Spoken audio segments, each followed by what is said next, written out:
Hello and welcome to the unboxing of the Egate i9 Pro LED projector.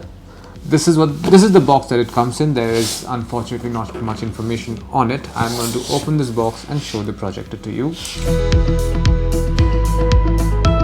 This is it. These are the components of this box. There are a lot of cables.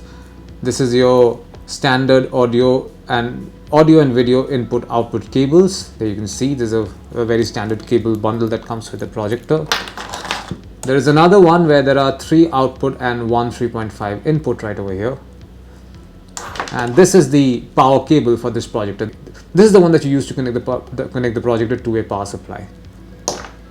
We also have a user manual which has everything that you need to know about this projector, so you should read it at least once.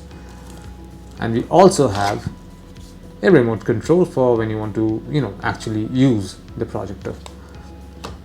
Let's take a look at the projector now. I'll give you a closer look. There you can see. So this is what the projector looks like. It's a very compact projector, I must say. This is barely a foot wide. It's less than that even. And very light and kind of lightweight as well.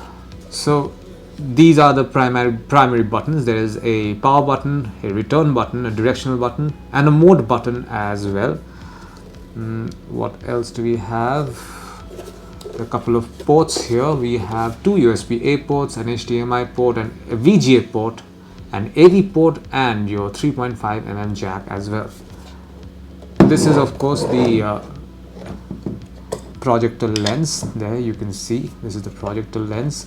It comes with manual focus as well. These are the dials that you use to focus it manually. So once you start projecting it on a wall, you will need to use these dials to figure out the focus and the distance. And yeah, that's it. What else do we have? I'll put this back on. Okay, so this is the speaker over here, and you have the power port right on this side. And this is it. This is what you find inside the box containing the Egate i9 Pro LED projector. Thank you for watching.